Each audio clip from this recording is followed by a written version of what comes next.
오늘 말씀의 제목은 하나님께서 키우시는 사무엘입니다. 본문은 사무엘상 3장 19절로 21절까지의 말씀입니다. 제가 봉독해 드리겠습니다.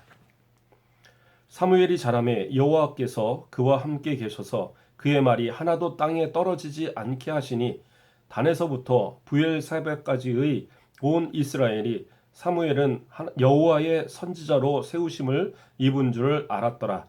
여호와께서 실로에서 다시 나타나시되 여호와께서 실로에서 여호와의 말씀으로 사무엘에게 자기를 나타내시니라. 사무엘은 한나의 간절한 서원의 기도 가운데 응답받은 아들입니다. 그 서원대로 사무엘을 한나는 실로에 있는 엘리 제사장에게 맡기고 그곳에서 자라게 하였습니다. 한나가 아이를 위해서 할 수 있는 것이라고는 매년 실로에 올라갈 때마다 겉옷을 지어서 그 아이에게 주는 것 외에는 어떠한 교육도 어떠한 좋은 것도 채워줄 수 없었습니다. 그럼에도 사무엘이 그렇게 위대한 선지자로 세워질 수 있었던 그 이유는 바로 전적으로 하나님께서 그를 키우시고 그를 돌보셨기 때문이라는 사실입니다. 오늘 말씀을 통해서 사무엘을 하나님이 어떻게 키우셨는가를 살펴보고 우리의 자녀들도 복된 자녀로 키울 수 있는 저와 여러분의 모습 되시기를 간절히 부탁드립니다. 첫째로 사무엘은 하나님께서 키우신 사람입니다. 본문 1장 27절과 28절을 봉독해 드리겠습니다. 이 아이를 위하여 내가 기도하였더니 내가 구하여 기도한 바를 여호와께서 내게 허락하신지라. 그러므로 나도 그를 여호와께 드리되 그의 평생을 여호와께 드리나이다 하고 그가 거기서 여호와께 경배하니라.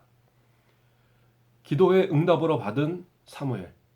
한나는 당연히 서원한 대로 하나님 앞에 드리는 것이 마땅하다고 그는 생각했습니다. 어린 자식을 떼어놓는 것이 엄마로서 그렇게 쉬운 일은 아닐 것입니다. 그러나 하나님께서 주셨기에 하나님께서 내게 맡기셨기에 하나님께서 원하시는 방법대로 이 아이가 크는 것이 가장 아이에게 복된 것이다라고 한나는 생각했던 것입니다. 그래서 그 한나는 사무엘을 엘리 제사장에게 맡겨서 하나님께서 키우시는 방법으로 그가 크게 하였던 겁니다. 근데 반면에 엘리 제사장의 아들들인 홈리와 비느하스는 제사장의 교육 가운데 자랐습니다. 그가 하나님의 말씀을 배우지 않은 것이 아니고 그들이 하나님의 어떠한 규례나 이런 것을 모르는 것이 아닙니다. 그럼에도 그들은 행실이 나쁘고 여호와를 알지 못하는 자들로 자랐다는 사실입니다. 왜 그럴까요? 사무엘은 하나님께서 전적으로 키워주셨지만 그러나 엘리 제사장의 아들들은 엘리 제사장이 자신의 방법대로 자신의 생각대로 그들을 키웠을 때에 그러한 모습들로 나타났다는 사실입니다. 물론 부모가 자식이 잘못되라 가르치는 그러한 부모는 없을 것입니다. 그러나 부모가 모든 것을 다 책임져서 키울 수 있는 것은 아닙니다. 내가 이 아이들의 평생을 책임질 수 없다면 그 평생을 책임질 수 있는 분에게 맡기는 것이 더 중요할 거라 생각을 합니다. 하나님께서 그 사무엘을 맡아 키워주실 때 성경은 뭐라고 얘기합니까? 하나님께서 키우시는 사무엘은 여호와와 사람들에게 은총을 더욱 받는 사람의 모습으로 자랐다라고 성경은 이야기하고 있습니다. 우리에게 주신 자녀들, 내 뜻과 내 생각대로 잘 키울 수 있다. 그렇게 하나님께서 맡기신 게 아닙니다. 하나님께서 하나님의 자녀를 우리에게 맡겨주신 겁니다. 그렇다면 우리도 내 생각과 내 뜻과 세상의 지식으로만 채워주고 그것으로 다 했다라고 생각하지 마시고 하나님께서 원하시는 뜻과 하나님께서 원하시는 방법을 생각하고 그렇게 맡겨서 이 아이들이 자라도록 그렇게 성장시킬 때에 하나님께서 원하시고 하나님께서 기뻐하시고 더 나아가서 많은 사람들에게 또 은총을 받는 그러한 귀한 아이로 성장할 줄 믿습니다. 그러한 하나님의 뜻 가운데 성장시켜가는 저와 여러분의 자녀들 되시길 주님의 이름으로 축복드립니다. 두 번째로 하나님께서는 사무엘을 말씀으로 양육하여 주셨습니다. 3장 1절과 10절의 말씀을 봉독해 드리겠습니다. 아이 사무엘이 엘리 앞에서 여호와를 섬길 때에는 여호와의 말씀이 희귀하여 이상이 흔히 보이지 않았더라. 10절 여호와께서 임하여 서서 전과 같이 사무엘아 사무엘아 부르시는지라. 사무엘이 이르되 말씀하옵소서 주의 종이 듣겠나이다 하니. 엘리 제사장의 시대에는 하나님의 말씀이 희귀했다라고 얘기합니다. 성경이 또 구약 성경이 없었다는 모세 오경이 없었다는 의미가 아니라 하나님께서 직접적으로 말씀하시는 그러한 환상이나 또는 계시의 일들이 많이 있지 않았다는 사실입니다. 엘리 제사장조차도 하나님의 말씀을 직접 듣지는 못하였던 겁니다. 그런데도 불구하고 하나님께서는 사무엘과 대화하시고 사무엘을 가르쳐 주시고 하나님의 말씀을 통하여서 그를 올바로 키워주셨습니다. 또 오늘 읽었던 본문에서 하나님께서는 사무엘을 통하여서 그 엘리 제사장의 가문에 임할 큰 진노와 그 두 아들에게 임할 큰 진노에 대해서 말씀하여 주셨습니다. 이 말씀은 사무엘에게 아마 그 마음 가운데 깊이 새겨졌을 겁니다. 그래서 하나님의 말씀대로 살아가지 않으면, 하나님을 대적하여 살아가면, 하나님을 알지 못하고 살아가면 결국엔 그러한 저주 가운데 사는구나. 나는 이제로 하나님의 뜻 가운데만 살아야 되겠구나. 그렇게 다짐하는 그러한 모습이 되었을 거라는 사실입니다. 하나님의 말씀을 따라 자란 그 사무엘의 모습, 바로 성공할 수밖에 없는 모습이었다라는 사실입니다. 사도 바울은 디모데 후서 3장 16절에서 모든 성경은 하나님의 감동으로 된 것으로 교훈과 책망과 바르게 함과 의로 교육하기에 유익한 것이다 라고 말씀하고 있습니다. 그렇습니다. 하나님의 말씀은 우리의 자녀들을 충분히 하나님의 뜻 가운데 성공한 그러한 아이들로 커갈 수 있도록 그렇게 인도할 수 있는 능력이 되어집니다. 그렇기 때문에 우리도 하나님의 말씀을 따라서 우리의 자녀들을 먼저 키우셔야 됩니다. 세상의 지식도 중요하고 세상의 많은 것을 배우는 것도 중요하지만 먼저 하나님의 말씀이 그들 가운데 새겨졌을 때에 그들이 하나님의 말씀을 따라 그의 삶이 변화되고 그들의 생각이 변화되고 그들이 하나님의 영광을 위하여서 최선을 다할 때에 하나님께서 그 길을 열어주시고 신앙의 승리자로 세상이 감당하지 못할 하나님의 사람들로 이끌어 주신다라는 사실입니다. 그러므로 무엇보다도 교회에서 또 가정에서 하나님의 말씀을 가까이 할 수 있도록 우리의 자녀들에게 시간을 허락하고 또 그들에게 말씀으로 인도할 수 있는 그러한 저와 여러분의 모습 되시기를 주님의 이름으로 축복합니다. 세 번째로는 하나님께서는 사무엘을 존귀하게 대우하여 주셨습니다. 3장 19절과 20절의 말씀을 봉독해 드립니다. 사무엘이 자라매 여호와께서 그와 함께 계셔서 그의 말이 하나도 땅에 떨어지지 않게 하시니 단에서부터 브엘세바까지의 온 이스라엘이 사무엘은 여호와의 선지자로 세우심을 입은 줄 알았더라. 하나님께서는 사무엘을 사람들 가운데 가장 존귀한 사람으로 만들어 주셨습니다.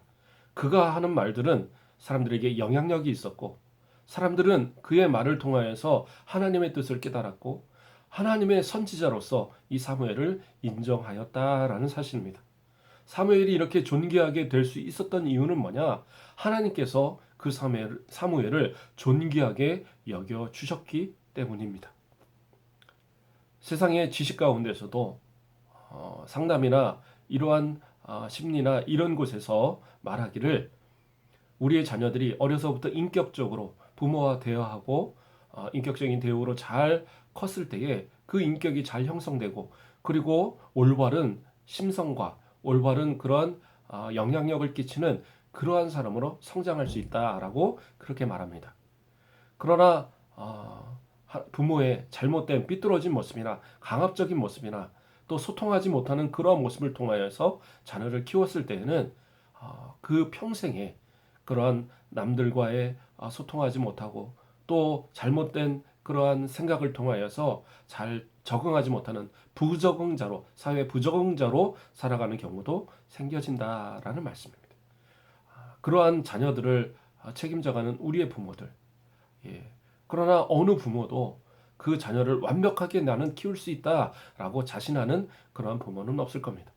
그렇다면 어떻게 이 아이들을 그렇게 키워가야 할까요? 바로 하나님과 소통할 수 있도록 하나님께서 그 아이를 인정하고 하나님께서 그 아이를 이끌어갈 수 있도록 그렇게 하나님과 가까이 살아갈 수 있는 그러한 모습으로 인도하여 주어야 된다라는 사실입니다. 야베스라는 사람이 있습니다. 야베스는 어머니의 귀중한 아들이었어요. 성경은 역대상 4장 9절에 야베스는 그의 형제보다 귀중한 자라 그의 어머니가 이름하여 이르되 야베스라 하였으니 부모가 존중하고 귀하게 여기고 아름다운 아이로 잘 클 수 있도록 인도하여 주었어요. 그런데 무엇보다도 중요한 건 뭐였냐? 그에게 올바른 신앙과 하나님과 소통하는 하나님 앞에 기도하는 방법들을 가르쳐 주었던 거예요. 그랬더니 성경은 또 뭐라고 얘기합니까? 하나님이 그가 구하는 것을 허락하셨더라. 10절에서 그렇게 얘기합니다. 하나님께 구하는 것, 하나님 앞에 기도하는 것, 평소에도 그가 그렇게 기도하고 평소에도 그렇게 하나님과 소통했다는 사실이 그럼으로써 하나님께 구하였더니 그러한 구한 것을 하나님께서 이루어 주셨다라는 사실입니다. 성도들의 가정에 우리의 자녀들이 기쁨이 되고 또 하나님의 말씀을 통하여 잘 양육이 되어져서 나아가서 하나님께 구하는 모든 것을 잘 이루어가고 또 세상 가운데서 존귀하게 세워져가는 하나님께서 존귀히 여기시는 그러한 아이로 커갈 수 있도록 인도할 수 있는 그러한 신앙의 승리자로 만들어갈 수 있는 저와 여러분의 모습 되시길 주님의 이름으로 축복합니다. 말씀을 정리하겠습니다. 마태복음 6장 26절 말씀에 보면 예수님께서 공중의 새를 보라 심지도 않고 거두지도 않고 창고에 모아들이지도 아니하되 너희 하늘 아버지께서 기르시나니라고 말씀하십니다. 하나님이 만드신 모든 것은 하나님께서 키우실 때에 온전히 잘 커갑니다. 들에 있는 꽃도 공중을 나는 새도 물속에 있는 물고기들도 하나님의 보호하심과 하나님의 인도하심을 따라 그 수가 번창하고 그 때에 따라 꽃을 피고 그 때에 따라 깃털을 갈고 그 때에 따라 그 성장하는 모습으로서 모든 것이 잘 운영이 되어집니다. 어떤 것 하나도 하나님께서 키우시는 가운데 실패하는 법은 없습니다. 그러나 반면 사람이 그러한 것들을 가져다가 동물을 가졌다가 집에다 키우고 또 그 새를 잡아다 키우고 들의 풀을 가져다가 화분에다 키우고 웬만한 정성을 가지고는 그걸 키울 수가 없어요. 많은 사람들이 그것을 키우다 실패하고 자칫 작은 실수 가운데서도 그것을 다 잃어버리게 되는 그런 모습을 만들어지게 되는 겁니다. 마찬가지입니다. 하나님께 맡겨지면 하나님께서 들의 풀도 저 공중의 새도 책임지시는 그 하나님이 하물며 그 사랑하시는 자녀들을 올바로 키워주시지 않으시겠습니까? 그러므로 내 뜻과 내 생각을 따라서 우리의 자녀들을 키우기보다는 하나님이 키우시는 사무엘과 같이 하나님이 키워주셔서 세상을 변화시키고 세상을 이끌어가고 세상을 정복하고 감히 세상이 감당하지 못할 그런 하나님의 사람으로 성장시켜가는 그러한 저와 여러분 되시길 주님의 이름으로 축복합니다.